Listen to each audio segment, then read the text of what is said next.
So you finally decided to try creatine, and now you've got one gym bro telling you it'll make you go bald, another swearing it'll make you grow chest hair like a werewolf, and someone else saying your muscles will fill up with water like a sponge. Let me fix that. To answer all these questions, I became the crash test dummy for you and took creatine every single day for an entire year. Same dose, same routine, 365 days straight.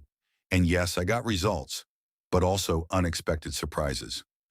Before I show you what happened to my body after a full year on creatine, let's get one thing straight. Creatine isn't some sketchy powder cooked by two guys in an RV in the middle of the desert. Your body already makes it. It lives in your muscles, waiting to be used as quick fuel every time you go full beast mode.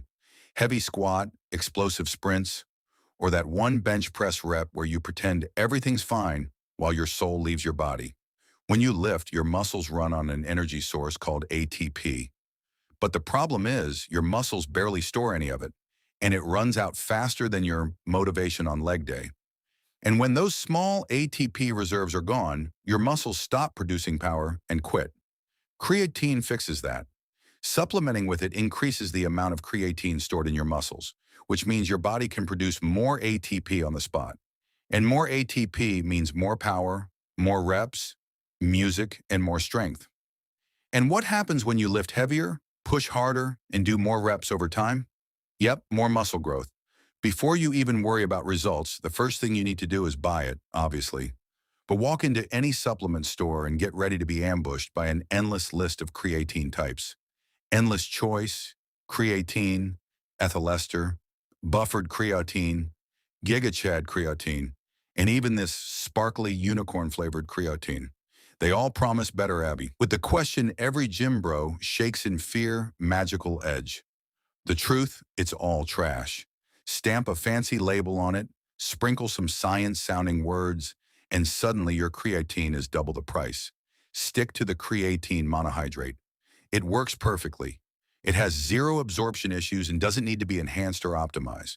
So when you're buying it, flip the container over and check the ingredients list.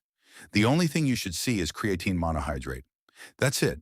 If there's a bunch of other stuff listed, you're paying for filler. That's why throughout my entire year, I use nothing but basic creatine monohydrate. All right, once you escape the creatine zoo and survive the unicorn-flavored trap, let's talk dosage. And the answer is simple. 5 grams per day is perfectly fine for the majority of people. If you're a bigger dude, you can push it slightly higher, up to 6 or 7 grams. If you're smaller, you could take a bit less. But obsessing over tiny dose differences is pointless. Music. Your muscles don't care if you took 4.8 grams instead of 5.2 grams. Creatine isn't rocket fuel where the exact milligram decides whether you explode or not. What actually matters is consistency. Taking it every day beats trying to calculate the mathematically perfect dose. So pick around 5 grams. Take it daily and move on with your life. I personally take 5 grams every day for one simple reason. It's the scoop size. Once you start taking creatine, your muscles need time to saturate with that extra creatine. You can fill it fast or you can fill it normally. Depending on your approach, this process takes anywhere, music, a week to 3 weeks. And that's where the two options come in. The loading phase is basically speeder running creatine. You take around 20 grams per day for a week, split into 4 little scoops. This floods your muscles as fast as possible, and after 7 days, boom, fully saturated and ready to go. After that, you drop back down to the normal 5 grams a day. On the other hand, the non-loading phase is the relaxed version. Just take 5 grams a day from the start. No marathon scooping, no trying to remember if you're on scoop number 2 or number 14. It fills the same tank, just over 2 or 3 weeks, music, instead of 1. So which one is better? Here's the truth. They both end up in the exact same place. The only difference is how fast you get there and how much your stomach hates you. Because loading can absolutely nuke your gut. 20 grams a day might sound cool until your stomach opens a ticket of complaint. Even splitting it into smaller doses throughout the day doesn't always save you. So personally, I went with the non-loading approach, 5 grams every day. No digestive horror story. All right, saturation handled. And let's answer the question everyone loves to overcomplicate. When do you take creatine and what do you mix it with? Some take it pre-workout like it's a booster shot. Some take it post-workout and some even dry scoop it at 7 a.m. Reality check.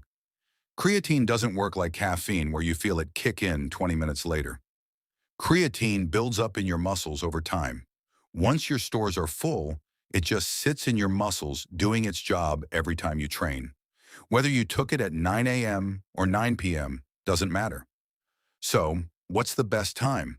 Honestly, the time you'll remember. Here every day. I personally just threw mine into my protein shake after training because, well, I'm lazy and it's one less step to think about. And you can mix it with pretty much anything. Water, a protein shake, with carbs, without carbs, whatever. Once your muscles are saturated, it barely changes absorption anyway. Music. The only thing that really changes is the taste, because creatine does have that tiny chalky vibe. So if you want to hide it, mix it with something you actually enjoy. Otherwise, don't overthink the magic music combo. Just avoid mixing it with caffeine, even if there is no solid evidence right now. It might mess with creatine's strength benefits, but don't panic. If you're a coffee addict, you don't have to break up with caffeine forever. Just separate them. Coffee earlier in the day, creatine later. All right, the moment you've been waiting for. Here's what happened to my body after taking creatine every single day for a full year. And let's start with the benefits. First thing I noticed, strength went up. Not like waking up one morning looking like the Hulk. It's more like slow. Extra reps, more weight, and no suddenly gassing out. Was it only creatine? Of course not. Creatine isn't magic, but that extra ATP lets you push a little harder, and those little wins stack up month after month. Second change, my muscles looked fuller. Creatine pulls water inside your muscle cells, not under your skin. That means you don't look soft and puffy. It's actually the opposite. You look fuller, thicker, and more jacked. Drink enough water, and you'll never get that bloated look. Third change, recovery felt smoother, less soreness, ready to lift sooner. Was creatine solely responsible? Again, hard to say, but the difference was noticeable enough to call it a win. And when you're trying to build muscle, recovering a bit quicker is a very big deal. And now let's talk about the side effects. Did creatine make me go bald? Absolutely not. My hairline hasn't moved a millimeter. I mean, you got it. This whole myth came from the fact that creatine might increase DHT levels, a hormone linked to hair loss. But in reality, if your hair falls off, it's not creatine, it's your genetics. So blame your parents, not your supplements. And while we're cleaning up myths, no, creatine won't make you grow body hair like a gorilla. Guys swearing they started taking creatine and suddenly got more chest hair and beard probably just discovered puberty.